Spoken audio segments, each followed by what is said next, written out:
চরণে জানাই আমার সহস্র প্রণাম।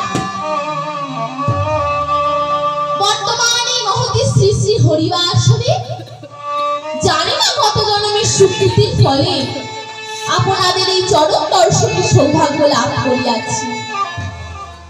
হে সাধু গুরু বৈষ্ণব মণ্ডলী, গুরু দাস, গোবিন্দ দাস, গৌর দাস, নিতাই দাস, কালিদাস, দুর্গা দাস, রামদাস, কৃষ্ণদাস, কৃষ্ণদাস আনুদাস। বর্তমানে বাসনে আমি যে কামনা ও বাসনা লইয়া আসিয়াছি, তাহা হইল সেই অপ্রাকৃত চিন্ময় জগতের এক মহা সম্পদ, মধুরাদপি, মধুর সেই নামামৃত ধন, যাহা সেই গোলকে কিশোরী ভান্ডারে ছিল মুক্ত। কেবলমাত্র স্বল্পই অন্নগত প্রাণ এই কলিজীবের জন্য। করুণাবতীর্ণ পলাও করুণার অবতার শ্রী শ্রী গৌরাঙ্গ মহাপ্রভু শ্রীপাদ নিত্যানন্দের দ্বারা ইহা জগতে প্রদান করিয়া গেলেন। সেই প্রেমদাতা নিত্যানন্দের প্রদত্ত মধুরারূপী মধুর নামামৃত পরিবেশনের বাসনা আকাশ কুসুম কল্পনা মাত্র। হে ভক্তমণ্ডলী এবং ভক্তিমতী মায়েরা, আমি জ্ঞানহীন, ভক্তিহীন, ভাষাহীন, নাম তথ্য ঐল্যতথ্যের বিষয়ে শিশু।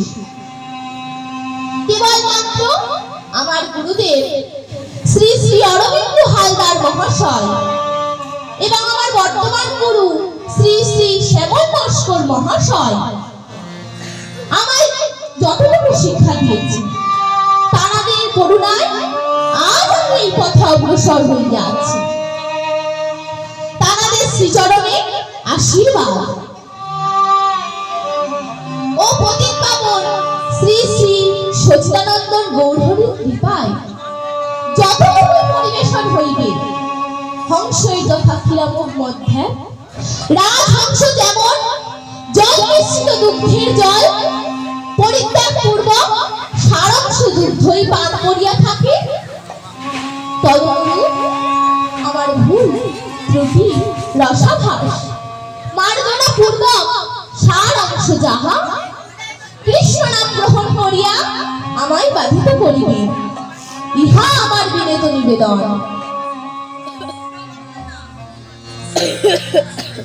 দুঃখ দূর করার কোনো পথ নাই, আর মৃত্যুকে জয় করার কোনো পথ নাই, কেবলমাত্র এই হরিনাম ছাড়া। আপনারা জানলে খুশি হবেন যে এই হরিনামের দ্বারা মৃত্যুঞ্জয় নাম প্রাপ্ত হয়ে গেল। তিনি হচ্ছেন ভোলানাথ, তার আরেক নাম হচ্ছে মৃত্যুঞ্জয়।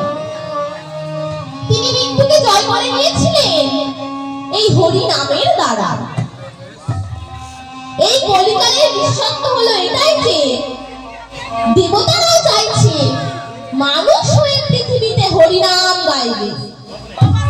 এই কলিকালে একটাই কারণ, এই হরি নাম এত সহজ, এত মধুর, এত মহিমান্বিত ভজন আর কোনো কালেই নাই। তাই দেবতারাও চাইছে মানুষ হয়ে এই পৃথিবীতে হরিনাম গাইবে। কিন্তু ভগবান বলছে, দেবতা তোমরা মানুষ ছিলে, কিন্তু স্বর্গভোগ করবে বলে দান ধ্যান করে দেবতা বেড়ে গেছো। এখন ভোগ করো, ভোগে রোগ আছে কিন্তু ত্যাগে যোগ আছে। যোগী হতে পারলে সেই ভগবান লোকে যাবে, আর যদি দেবতা হও তাহলে পুঁজি সুকৃতি শেষ হওয়ার পর আবার এই পৃথিবীতে ভিখির রূপে জন্ম নিতে হবে। এই কলিকালে আমাদের কেন হরিনাম করতে হবে তারই একটা মহিমা শুনুন। একজন জমিদার লোক একটা রেলওয়ে স্টেশনে নেমে কুলি কুলি বলে চিৎকার করতে লাগলো, কিন্তু কোনো লোকও এলো না। এই দেখে জমিদার বাবু দুঃখ করে বলছে, তুই কোন জায়গায় এলাম রে বাবা, একটা কোনো লোক আমাকে সাহায্য করতে এগিয়ে এলো না? তখন জমিদার বাবু দেখলেন ঠিক সেই সময় একজন গাছের গোড়ায় বসে হরিনাম গাইছে। গোপীজনা মনোচর গিরিধারী লাল, রাখো মিনতি রাঙা পাল, রাঙা পাল, রাখো মিনতি রাঙা পাল। গোপীজন মনোচর গিরিধারী লাল, রাখো মিনতি রাঙা পাল,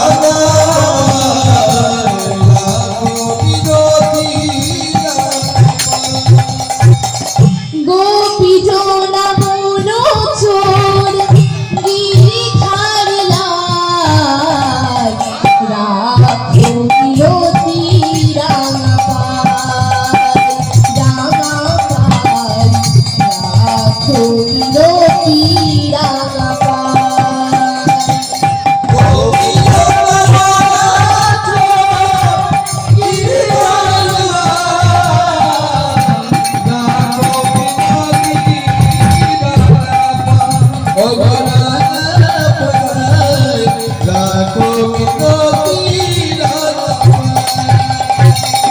গোপীজনা মনোচর গিরিধারী লাল, রাখো মিনতি রাঙা পাল, রাঙা পাল, রাখো মিনতি। এই যে, কি হচ্ছে কি ওখানে? না না, আমি এখানে একজন লোক খুঁজে পাই না, আর সে ওখানে বসে হরিনাম গাইছে। এদিকে আয়, এদিকে আয়, ওই সব হরিনামটা সব বন্ধ হয়ে যাবে পেটে ভাত না পড়লে। এদিকে আয়, এদিকে আয়। সেই ছেলেটি গান গাইতে গাইতে জমিদার বাবুর দিকে যাচ্ছে। গোপীজনা মনোচর গিরিধারী লাল, রাখো মিনতি রাঙা পাল, রাঙা পাল, রাখো মিনতি রাঙা পাল।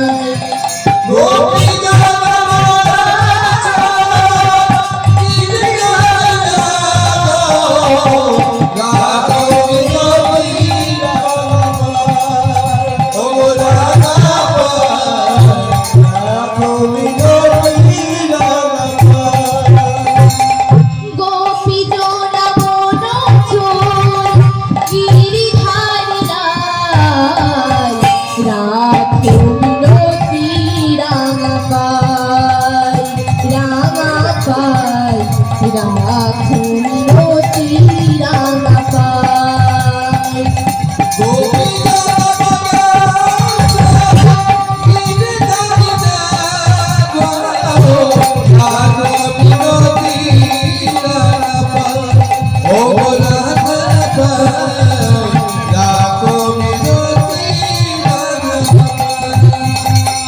গোপীজনা মনোচর গিরিধারী লাল, রাখো মিনতি রাঙা পাল, রাঙা পাল, রাখো মিনতি।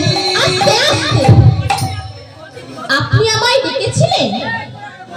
জমিদার যিনি গুলি খুঁজে পান না, এদিকে আয়, এদিকে আয়। না খেতে পেয়ে পেট দড়ি হয়ে গেছে, অথচ গান গাইছিস আনন্দে। এদিকে আয়, আমার এই পোটলা পুটলিগুলো বাড়িতে দিয়ে আসবি, খেতেও পাবি, পয়সাও পাবি। তোদের গরিব লোকদের যত রোগ হলো এইগুলো, চল দিয়ে আসবি। তখন ছেলেটি বলছে যে দেখুন জমিদার বাবু, গরিব যারা অভাব আছে, আপনাকে গরিব বলা যেতে পারে, কারণ আপনি অভাবী, তাই তো আমাকে ডাকছেন। এই জন্য কি অভাব পূর্ণ যার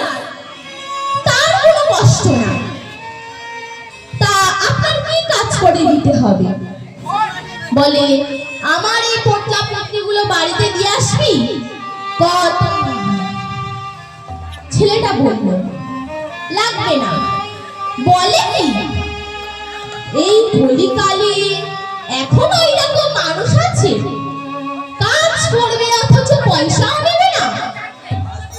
জমিদার বাবু, এই পৃথিবীটা যদি কোনো মানুষ দেখতে পেত আর এই চোখ যদি তার ঠিক হতো তাহলে সে অনেক কিছু দেখতে পেত। এ তো সব নকল চোখ। জমিদার বলল কিরকম কিরকম? ছেলেটা বলছে এই যে দেখেন না জমিদার বাবু, আমরা মানুষ চিনি কিসে? পোশাক। কোন লোক যদি ভালো পোশাক পরে তাহলে সে নিশ্চয়ই ভদ্রলোক, আর কেউ যদি খারাপ পোশাক পরে তাহলে সে অভদ্রলোক। এটা ভুল। আপনাকে মানুষ চিনতে গেলে আগে আপনাকে মানুষ হতে হবে। এই যে গাড়ির পিছনে আগে লেখা থাকতো না আপনার ব্যবহারই আপনার পরিচয়।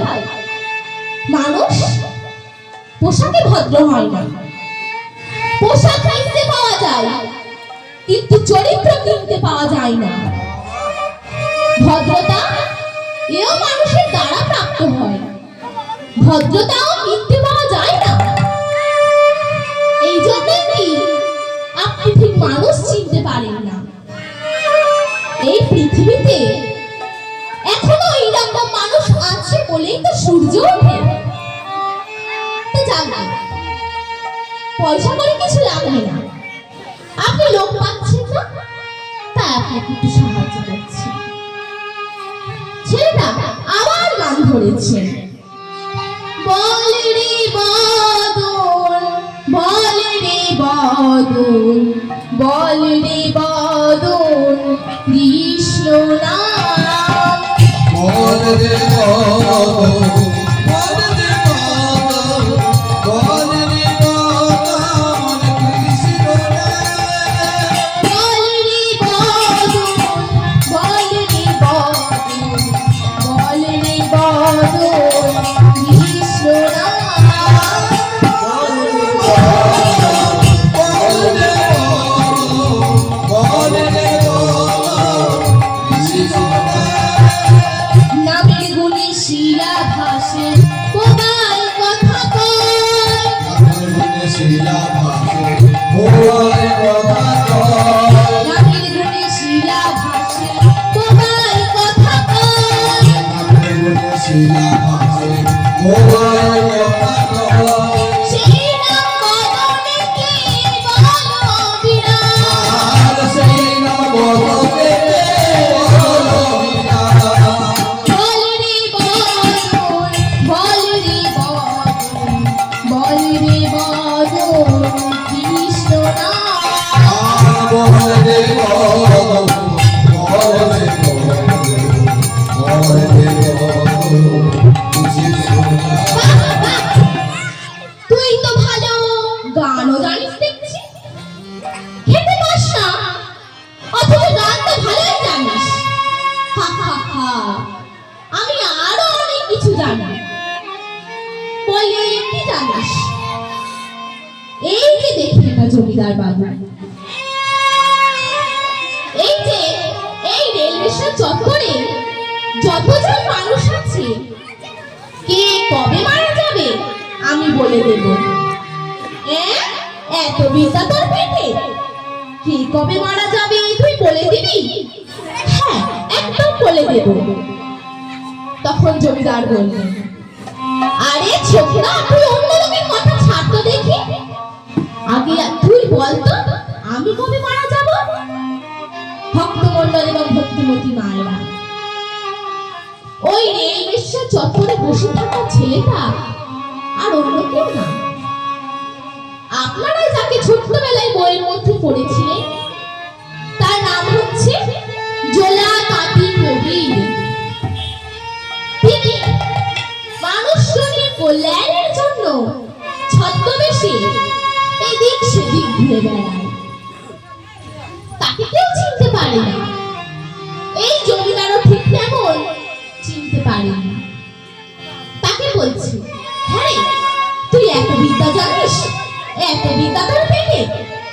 কবে মারা যাবে তুই বলে দিবি?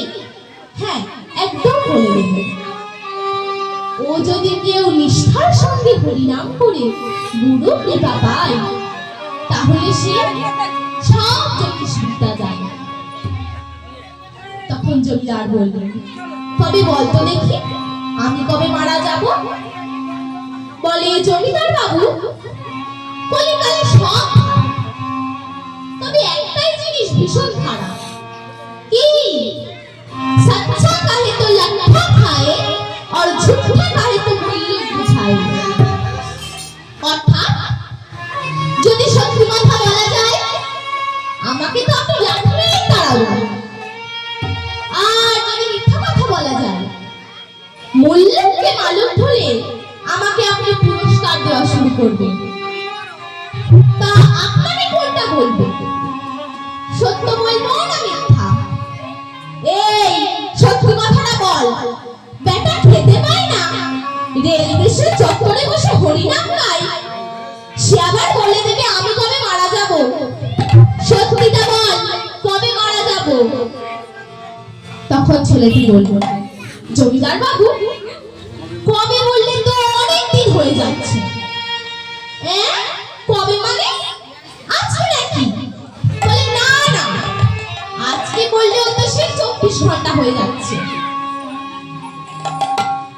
না, আপনার এত বড় আয়ুকাল না। বলে, তাহলে আপনি আর 24 মিনিট বাঁচবেন, আর 24 মিনিট। ভক্তমণ্ডল এবং ভক্তিমতী মায়েরা, যারা যারা এখানে হরিনাম শুনছেন, তারা সবাই একটু মিলিয়ে নেবেন। এইখানে একজনাও মানুষ নেই যে বলে দিতে পারে সে কবে মারা যাবে।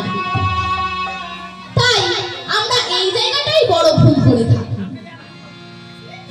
আমরা ভাবি আমাদের আয়ুকাল এখনো অনেক বাকি, আমরা সৎ কাজ পরে করব, সাধু সঙ্গ পরে করব, আর এই হরি নাম পরে করব। একেবারে ভুল ভেঙে যাবে। তাই আমরা এই জায়গাটাই বড় ভুল করে থাকি। আমরা ভাবি আমাদের আয়ুকাল এখনো অনেক বাকি, আমরা সৎ কাজ পরে করব, সাধু সঙ্গ পরে করব, আর এই হরি নাম পরে করব। একেবারে ভুল ভেঙে যাবে।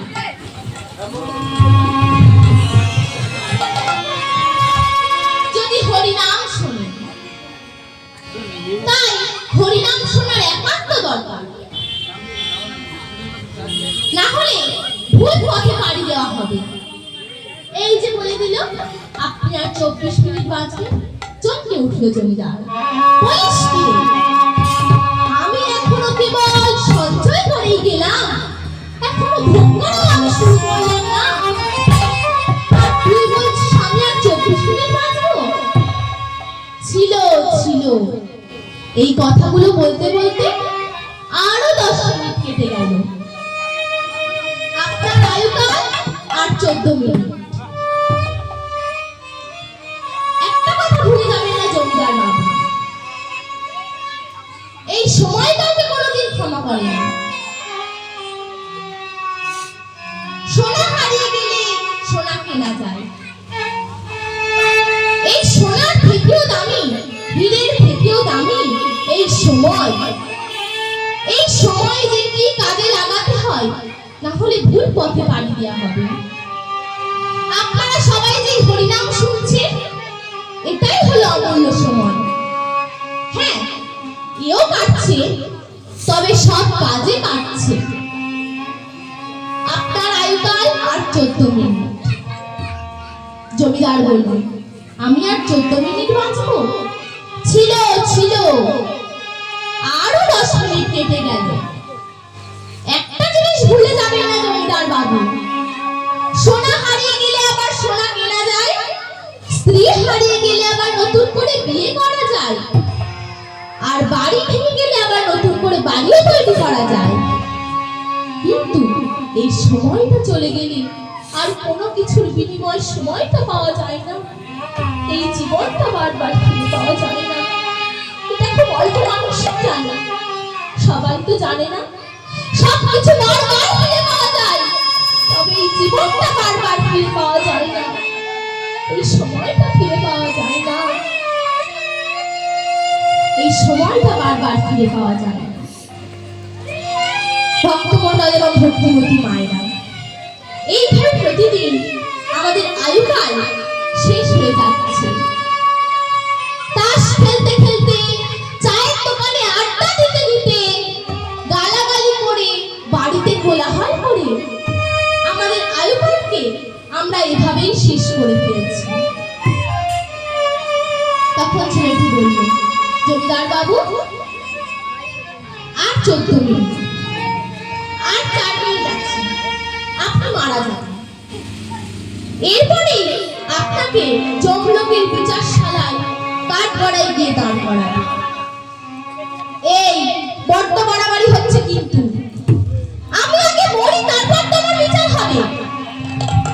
তখন ছেলেটি বলল, ও আপনি ঝগড়া করুন আর যাই করুন, সিরিয়াল দেখুন আর যাই করুন, মারা যাবেন।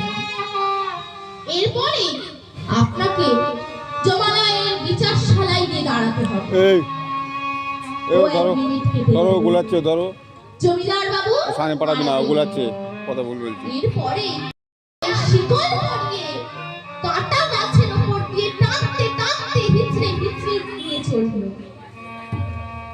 জমালয় উপস্থিত হয়ে সেখানে জমিদারের বিচার হলো। বলো, তুমি কোন ফালটি আগে নেবে, পাপে না পুণ্যে? তখন জমিদার বলল, আমি পাপ পুণ্য দুটোই জানি না। তখন জমিদার বলল, তা আপনি বলুন আমার কোন ফলটা বেশি? তখন যমরাজ বলল, তুমি সারা জীবন অনন্ত জনম ধরে কেবল পাপ করেই গেছো, কোনোদিন সাধু সঙ্গ করো নাই, কোনোদিন সৎ কাজ করো নাই, কোনোদিন কাউকে দান ধান করো নাই, তাই তোমাকে অনন্তকালের জন্য নরক ঘানি টানতে হবে। তখন যমরাজ বললেন, হ্যাঁ, একদিন একটা পুণ্য করেছিলে, তার জন্য তুমি 24 ঘন্টা সময় পাবে কেবল নন্দন কাননে থাকার। তা যদি বলে ধর্মাবতার, আমি পুণ্যটা কি করলাম, কবেই না করলাম, সেই কাজটাই বাকি। তখন যমরাজ বললেন, ওই যে মৃত্যুর দিনে একজন সাধু সঙ্গ করেছিল 24 মিনিট, সেই 24 মিনিট সাধু সঙ্গের ফল 24 ঘন্টা। জমিদারের চোখ দিয়ে টপ টপ করে অশ্রু ঝরতে লাগলো। হায়রে মানুষ রে, চোখ থাকতেও তুই দেখতে পেলি না, বুদ্ধি থেকেও তুই বুঝতে পারলি না রে, অজান্তে যাকে আমি গালাগালি করেছি, যার মাথায় বোঝা চাপিয়ে দিয়েছি, সে যে সাধু ছিল আমার জানা নাই, তাকে আমি প্রণাম করি নাই, শ্রদ্ধা করি নাই, অজান্তে তাকে আমি অনেক গালি দিয়েছি। হায়রে মানুষ, জেনে যদি কেউ সাধু সঙ্গ করতো, তার জীবনটা যে কেমন হয়ে দাঁড়াতো, কেমন হয়ে দাঁড়াতো। তুলসী কুসুম দোলে রাখো চরণ তলে, অন্তর কাঁদে বেদনায়, বেদনায়, অন্তর কাঁদে বেদনায়। তুলসী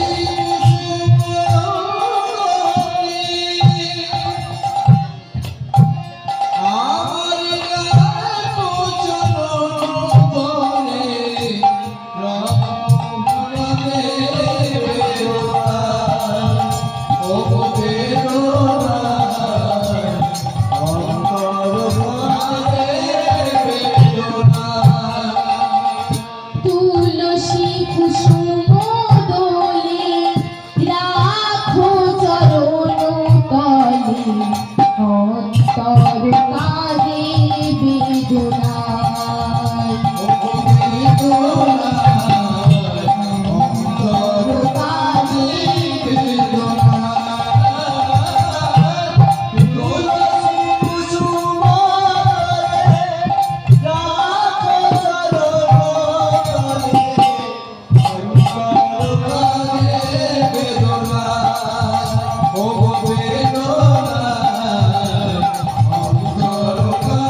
আমাকে চিনতে পারছো না?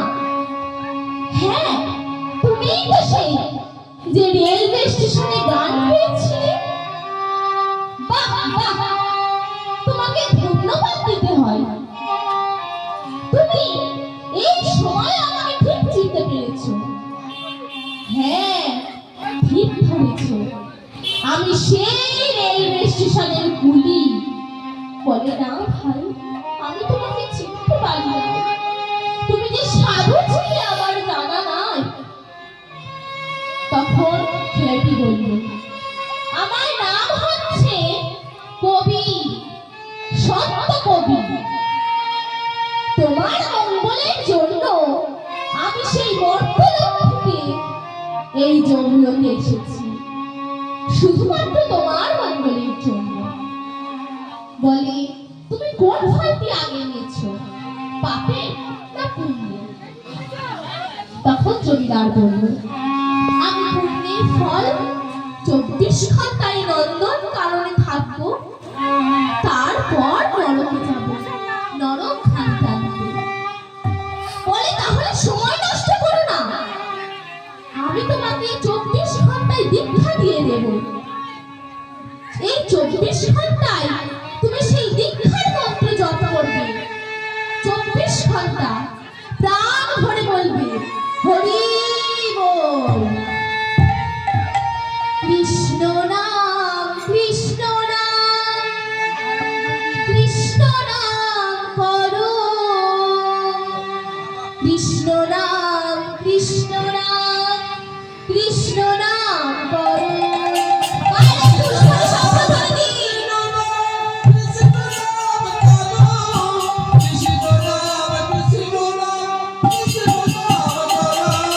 কৃষ্ণ নাম, কৃষ্ণ নাম, কৃষ্ণ নাম করো, কৃষ্ণ নাম, কৃষ্ণ নাম, কৃষ্ণ নাম করো। কৃষ্ণ নাম,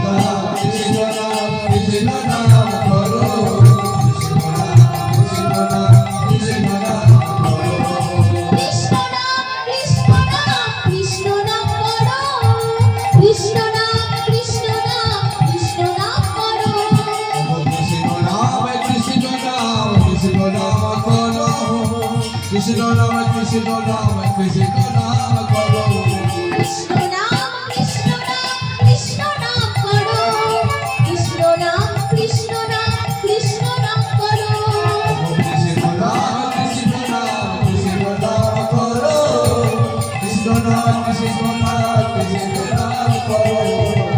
নাম কৃষ্ণ নাম কৃষ্ণ নাম করো কৃষ্ণ নাম কৃষ্ণ নাম কৃষ্ণ নাম করো কৃষ্ণ নাম কৃষ্ণ নাম কৃষ্ণ নাম করো কৃষ্ণ নাম কৃষ্ণ নাম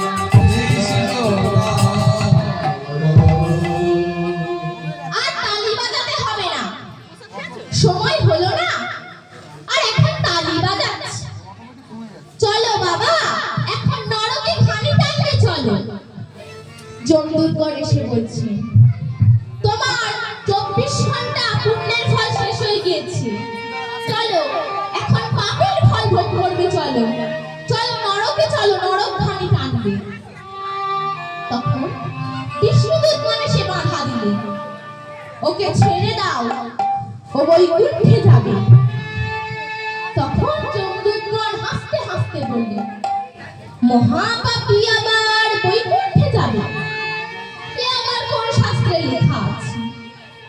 বলে, মহাপাপী ছিল এই যে তোমরা বলছো, অজান্তে 24 মিনিট সাধু সঙ্গের ফল যদি 24 ঘন্টা হয়, আর এই 24 ঘন্টা এই নন্দন কারণে যে হরিনাম গাইলো, তার ফলটি কোথায়? তখন যমরাজ বললেন, কি বলছিস কি তোরা? এই 24 ঘন্টা হরিনাম গাইছি, এখন তোমাকে আমার প্রণাম। যে হরিনাম করে আর যে তুলসীর মালা পরে, স্কন্দ পুরাণে আছে, তুলসীর মালা পরে যদি কেউ মারা যায়, তাকে তোরা কখনো যজ্ঞে আনবি না, 10 হাত দূর থেকে প্রণাম করে আসবি। হরিনাম করবে বলেছি, হরিনাম করে না, সে করবে বলেছে, সে মারা গেছে, হরিনাম না হয়নি, তাকেও কখনো জমলোকে আনবি না। বলে কেন? হরিনাম করবে বলেছি। তাহলে হরিনামের মহিমা যদি এত হয়, অজামিল ভগবানের ছেলেকে ডেকে যদি নারায়ণ নাম হয়ে যায়, তাহলে এখানে এত ভক্ত হরিনাম শুনছে আর গাইছে, তাদের কি ভগবান কৃপা হবে না? বলো রাধা মাধব কি, জয় বলো কৃষ্ণ কানহাইয়া কি, জয় বলো বৃন্দাবন বিহারী লাল কি। জয় তখন জমিদার বলল, কবি, তোমাকে আমার শত কোটি প্রণাম রইল। আমি যাব, যাওয়ার আগে কেবল মানুষকে জানিয়ে যাব, ওরে মানুষ রে, হরিনাম শোনো আর নিজের জীবনের মূল্যটা বুঝে নাও। এই সময়ের যে কি মূল্য, এটা কি কাজে লাগাতে হয়, নাহলে তোমাদের গতি কি হয়ে দাঁড়াবে, কি হয়ে দাঁড়াবে। তাই ভক্তমণ্ডলী এবং ভক্তিমতী মায়েরা,